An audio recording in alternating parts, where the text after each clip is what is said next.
এই যে ঢাকাইয়ের লোকটা এই লুঙ্গি পরে কেন জানেন? কারণ লুঙ্গির কোষার মধ্যে এটা ওষুধ খাওয়া যায়। বরিশাল, নোয়াখালী এইসব লোক সবাই গালাগালি করে। মুই তো রংপুরের লোক, মুই কাউকে গালাগালি করো না, কারণ গালাগালি করা তোমার স্বভাবের মধ্যে নাই। মাননীয় সভাপতি, তখন মুই থানগড়ত থাকো, ওই কোচিং করার জন্য আসছুন ঢাকা। দেখোছো ওই সিনেমা হলত, আনন্দ সিনেমা হলত একটা সিনেমা লাগছে, সিনেমাটার নাম হচ্ছে মেয়েরাও মাস্তান। ওরে বাবা, আগত শুনছুনু বাংলা সিনেমা আছে মেয়েরাও মানুষ, এখন শুনেছো মেয়েরাও মাস্তান। আরে বাবা, মেয়েরাও যে মাস্তান এটা তো ওই ময়মনসিংহের বৈনক দেখলে বোঝা যায়, এই যে মাস্তান। আরে বোন, তুই যে এটা এসে বসছিস, এই যে আরেকজন বোন বেল টেপেছে, এত বড় সাহস হয়েছে তোমার করতে থাকি। এতদিন তো ঘরের মধ্যে বোরখা পরি থাকি না গিল হয়। এই যে তোমরা আসিয়া টেলিভিশনের যে কথা কয়েছেন, এটা কার জন্য কথা কয়েছেন? এটা বেগম রোকেয়ার জন্য কথা কয়েছেন। বেগম রোকেয়া তোমাকে এই সাহস দিছে, এই লিখছে জাগো গো ভগিনী।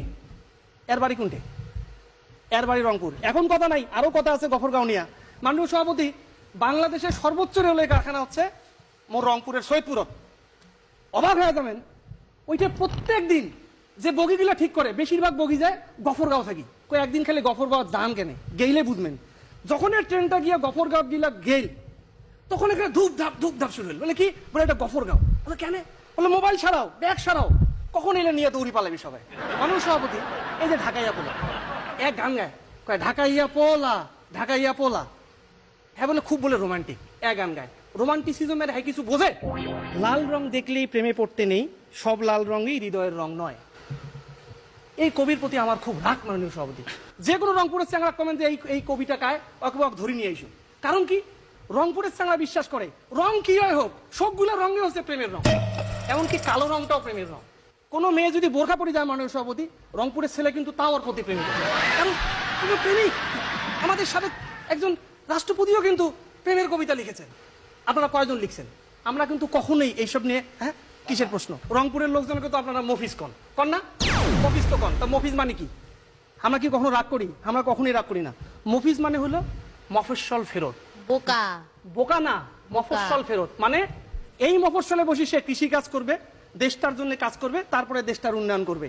আর বরিশালের আইসা কিছুই করবে না, লঞ্চে করে আসবে, হ্যাঁ নৌকাট করে আসবে, আইসা করবে মোগোবাড়ি বরিশাল, মুই নোয়াখাইল্লা, মোগোবাড়ি গফরগাঁও। এইটা তো কোনো কথা হইল না। এই যে মোট যশোরের বড় ভাই একল মঙ্গা থেকে আসছি।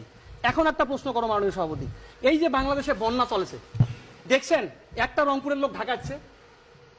আমরা কিন্তু ত্রাণ চাই নাই মাননীয় সভাপতি, ত্রাণ আপনারা দিতেছেন।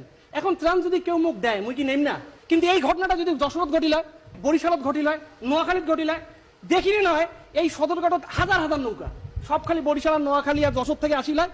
মানে নিজে যারে বড় বলে বড় সেই নয়, লোকে যারে বড় বলে বড় সেই হয়। আমরা রংপুরের লোক, আমরা কখনো নিজেকে বড় বলি না, কিন্তু এইখানে এটা কিন্তু প্রমাণ হয়েছে মাননীয় সভাপতি এই জায়গায় যে তাও কিন্তু রংপুরের লোক খারাপ হয়নি। একটা কইছে মঙ্গা, আর মুই তো প্রমাণ করে দিন যে এটা মঙ্গা বলে কোনো শব্দ নাই। তোমরা দেখছেন মুই নেও নিবার লাগে একটা মানুষ যদি এখন মানুষ মোর ঈদ আসছে, ঈদত কাউ যদি মুখ একটা পাঞ্জাবি দেয় তা মুই কি করেন নেম না, আমরা নেইছি। এই জন্য মানুষ সভাপতি শেষ পর্যন্ত মুই যে কথাটা কোয়াচ্ছ সেই তক্কাতকিত যে আসলে এই আঞ্চলিকতায় আসলে আমরাই সেরা, এই রংপুরটাই সেরা।